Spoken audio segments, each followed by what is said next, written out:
Hey everyone, welcome back to Firsthand Globetrotting.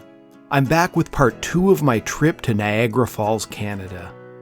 I've been here for 2 days so far, and in that time I've decided to completely embrace the over-the-top touristiness that this city has around every corner. It's just lights and sounds and attractions trying to lure you in and get your money, so I have a feeling people are either going to love it or hate it. So far, I arrived at my hotel in Niagara Falls, went mini golfing with some dinosaurs, rode a roller coaster with Frankenstein's monster, tried my luck with some Midway games, caught a nighttime fireworks show from my window, felt like I was in a storm when I went right underneath one of the waterfalls, rode up an inclined railroad, saw the nighttime excitement in the city, and so much more. If you missed part 1, there's a link to it down below in the video description. I've only got suckered into 3 tourist traps, and I got to see an unforgettable natural wonder, so I think I'm doing pretty well for myself. On to day 3. Remember how busy and loud it was last night? Well, this morning is a completely different story. Everything is so quiet and peaceful, with barely anyone here. I'm guessing that since everyone was up late, experiencing the music and lights and fireworks, and enjoying everything Niagara Falls has to offer, that they're all back at their hotel rooms sleeping in today. But that's okay with me, since my only plan this morning is just to wander around town a little, see if there's anything interesting that I missed in all of the chaos last night, and find a place to grab some breakfast. One of the restaurants that caught my eye had some nicely manicured gardens out front and a big, spacious patio in the morning sun. That stuff was nice and all, but what really set this spot apart was that when I looked up from my menu, I had the flowing water of American Falls staring right back at me. This is one thing I'll never get sick of. No matter where I am in the tourist district, I only need to walk a few minutes to get another amazing view of the waterfalls and the natural beauty. One of the things I kept seeing every time I walked through Clifton Hill was the go-kart track, and it was starting to call my name.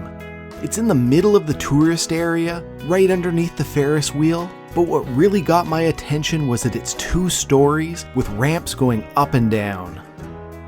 You have to admit, it looks pretty fun, right? I don't think I've ever seen a go-kart place that wasn't just a regular flat track. This one is almost like someone stuck some parking garage ramps at each end.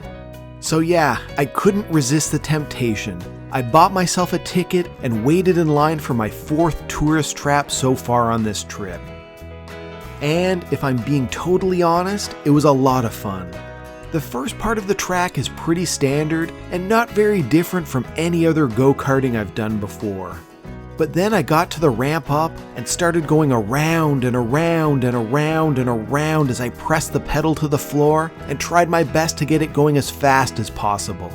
As I looked over the sides, I could see a lot of Clifton Hill as I got higher. But by far the most fun is when I got to the top and it was time to head back down. After the slow drive up, it felt like I was going down so fast. Just ignore all of those other go-karts passing me, and trust me, I was going down really fast. Then, it was another parking garage style ramp to take me back down to the ground where I could start my next lap. It probably took me longer to get in line for my ticket, then get in line for my helmet, then get in line for my cart, than it did for my entire driving time. But that's because it was actually a pretty fun tourist trap that people were excited to do, and I saw quite a few drivers getting right back in line to do it again. My next stop was Movieland, Wax Museum of the Stars. With a name like that, you know it's a tourist trap. But all of the superheroes at the door were begging me to come in. Most of the stars in there were Hollywood actors and some musicians and a few other famous North Americans, but I was surprised to see that they even had some popular Bollywood actors in there too. The more realistic sculptures were definitely towards the front. They had way more wax figures in there than I was expecting, and I was actually able to figure out who most of them were without reading the signs. Nearly all of the sculptures had some sort of props or scenery or something else to make them look more realistic, so it wasn't just a wax figure standing alone. But some of them were really, really bad. This artist must not have liked the Obamas. They were so shiny. I'm not sure if it's that the sculptures were older and maybe they didn't make them as good back then, but some of them just had really weird faces that didn't look right at all. The ones you see from the street are by far the best quality in all of Movieland, so just be prepared that it's going to get worse and worse the deeper you get in there. Usually the animals and other characters were better than the human sculptures. But I think the worst figures in the entire place were the Simpsons. I have no idea how they messed up cartoon characters so badly. I really wasn't expecting much going in, but I will say they covered quite a few movies and seemed to have a little something for everyone. And if you're more into music, they had one room that was filled with statues of different musicians captured mid-performance. I thought they looked a little too frozen though. There was even an old-timey comedy room, in case you wanted to take a little break and sit down and watch a bit of a movie for a few minutes. Near the end of Movieland is the horror section. That's where I was able to find my old friend Frankenstein's monster and thank him for the roller coaster ride yesterday. But I did see a few kids go in there by accident and leave pretty scared. The last exhibit before I left was like a hall of superheroes, and this is definitely where they put most of their high-quality wax sculptures. A lot of these are the ones that you can see from the sidewalk and were the most popular stops for pictures. I'm not sure if it's because these are the newest movies or the most popular, but they did a way better job with these than any of the other ones that I saw. Or maybe it's just a lot easier for the artists to make sculptures of the superheroes because they usually have masks or face paint or something else that doesn't make them look as freaky as a lot of the others in the museum. So far, this has probably been the most tourist trappy of all the tourist traps I've been to in Niagara Falls. And it's not even the only wax museum in Clifton Hill. People on vacation must love wax sculptures or something. But like I said at the start, I'm giving into all of these tourist traps and accepting that some will be great and some will be duds. When I walked out of the wax museum, I was right next to the Midway, so I had to go in again. I said it before, but every time I'd walk by and hear the sounds of the games and see the flashing lights and the piles of tickets, it reminded me of a mini casino. The people who run this place obviously know what they're doing and are pretty great at luring people in, but of all the tourist spots along Clifton Hill, I think this is one of my favorites. Everything is pretty modern and clean and in good condition, which isn't always the case at arcades. Plus, you can stay as long or as short as you want, and can actually walk in and look around without paying an entrance fee. While I was walking around, I saw a sign for something called the Cosmic Coaster.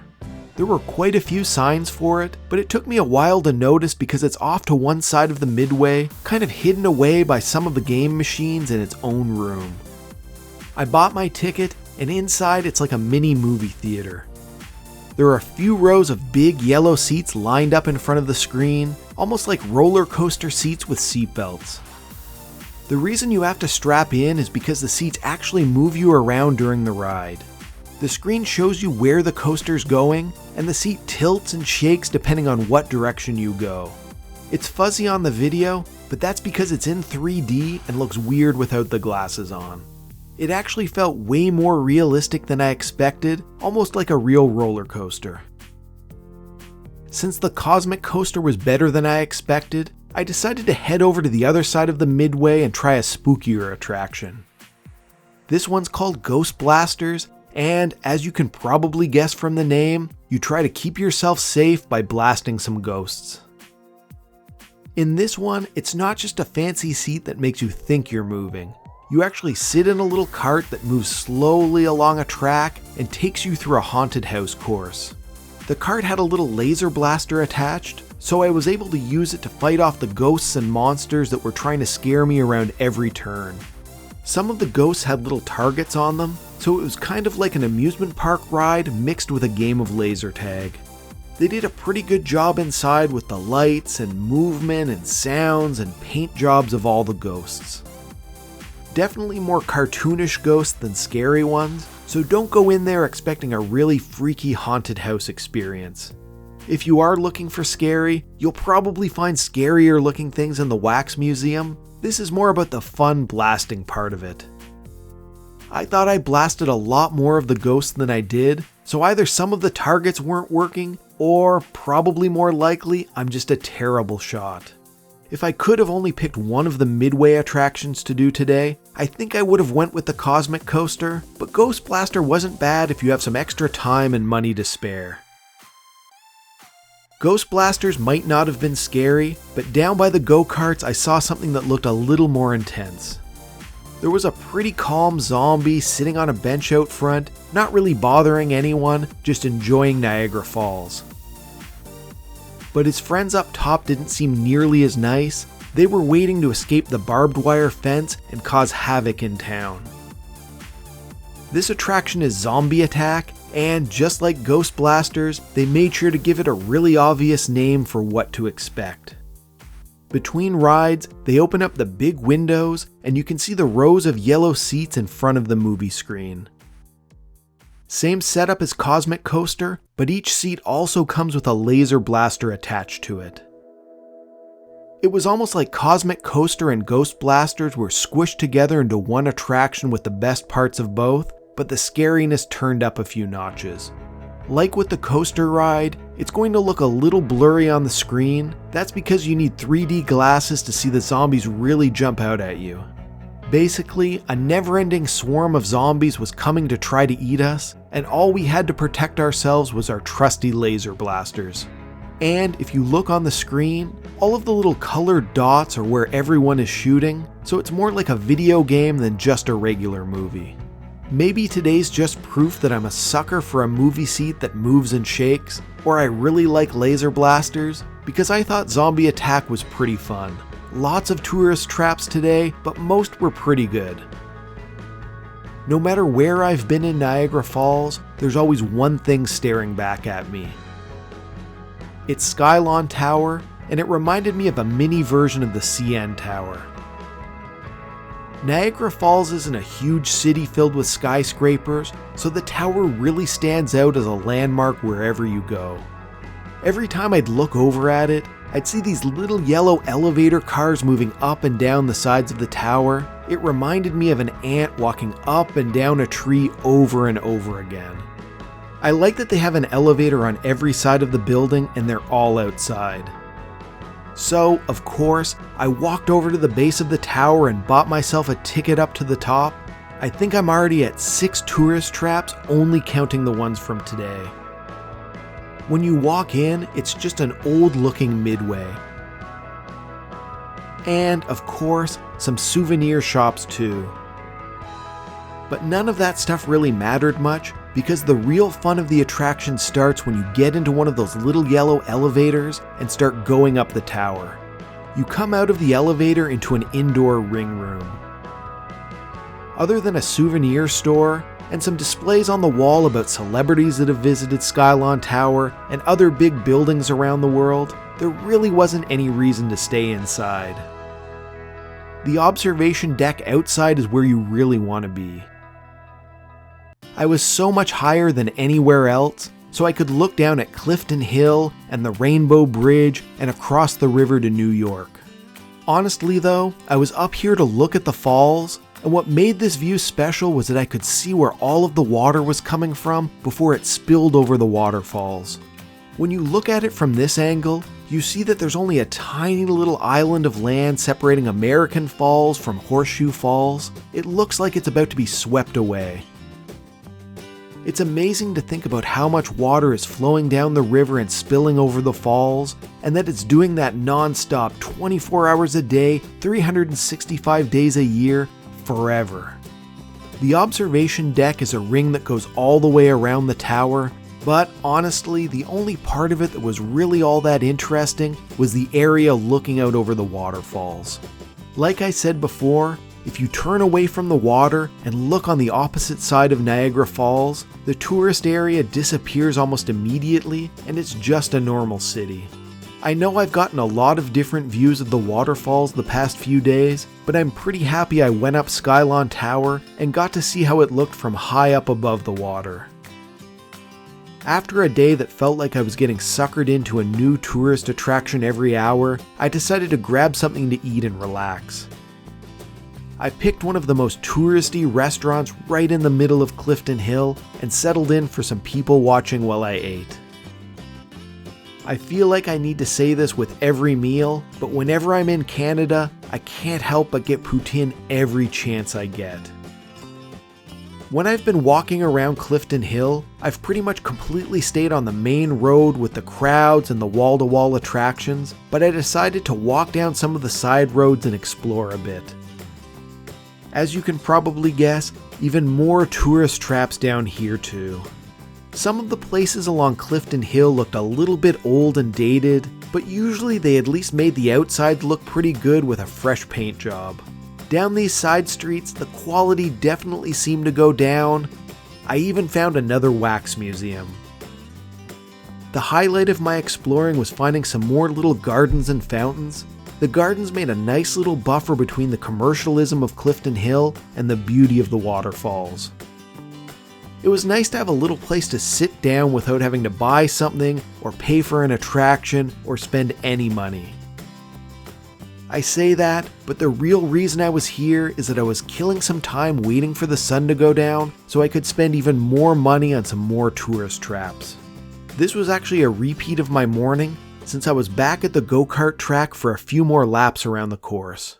This one was tough because remember how I said there was always a pretty big lineup at the karts? I was trying to time it so that I'd get strapped in and start driving right as the sun was setting so I could see Clifton Hill lit up as I drove around the track. Unfortunately, I was a few minutes earlier than I hoped for, so it wasn't quite as dark out as I wanted. You can probably see the lights on some of the buildings nearby, but it wasn't quite the nighttime drive that I had hoped for. But hey, I really like the go-karts, so even a drive before the sun really set is still a pretty nice way to spend some time. As it got darker and darker outside, there was one other thing that caught my eye with its spinning lights.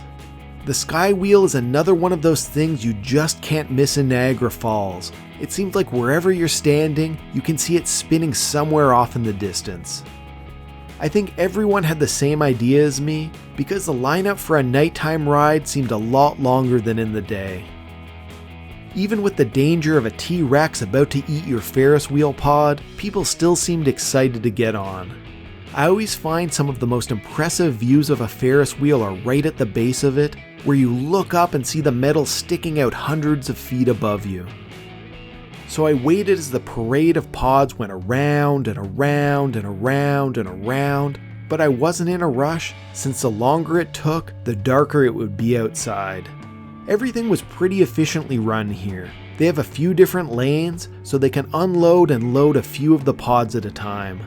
Within a couple of minutes, I was inside and starting to make my first trip around the Ferris wheel, with some stops along the way while they loaded up other pods.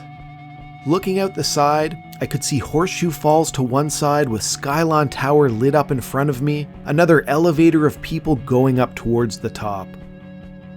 And then, as we started to go back down on the other side, American Falls came clearly into view with the nighttime lights coloring the water.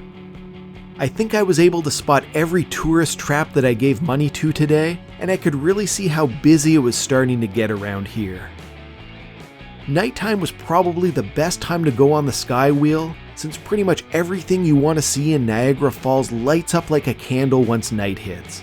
If I had to choose one aerial view of the city, I think Skylon Tower was better, but it's hard to compare since one was in the day and the other at night.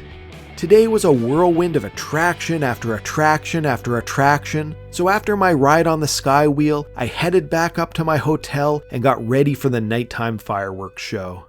Maybe this might get old after a while, but I really like having the fireworks show out my window every night to finish off the day. It's exactly the sort of showmanship and festive atmosphere that I'd expect from Niagara Falls. When I woke up on day 4, unfortunately I knew that my time in Niagara Falls was over and it was time to pack up, say goodbye to the tourist traps, and drive back home. But I wasn't going to the border just yet. There was one last place in Canada I needed to stop on my way out. No trip here would be complete without some Tim Hortons, so I had to stop in and get something.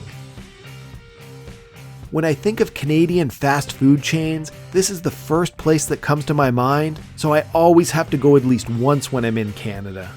So that's it, my 4-day trip to Niagara Falls is over with. Honestly, if I was only allowed to drive into town, spend some time looking at the waterfalls, and then leave right after that, I still think it would have been worth it. The waterfalls are just so amazing to see, and being able to take a boat right underneath them into the splash zone is something I'll never forget. That part was a complete must-do activity and 100% worth it. The rest of Niagara Falls is something you're either going to love or hate. It's a completely over-the-top tourist town. Every single place is designed to try to catch your attention and bring you in to spend money. Some of the tourist traps are actually pretty fun, others are pretty terrible, so you definitely need to be selective about what you spend your money on. But I said going in that I was just going to embrace it and do whatever looked interesting no matter how touristy it was. I think over the entire trip I did 10 of the different tourist attractions, so they definitely got a lot of money from me. It was the type of place that is better for a short trip, since I probably would have run out of things to do if I stayed any longer. But as I said, I'd come here again just to see the waterfalls some more. They were amazing. That's it for my trip to Niagara Falls. Thanks for sticking around and watching these 2 videos about my trip. Don't forget to like the video, share it with your friends, and subscribe to my channel. On Instagram, I'm Firsthand Globetrotting. On Twitter, I'm Firsthand Globe. Follow me on there. And don't forget, it's an incredible world out there, so pick up your passport and do some firsthand globetrotting of your own.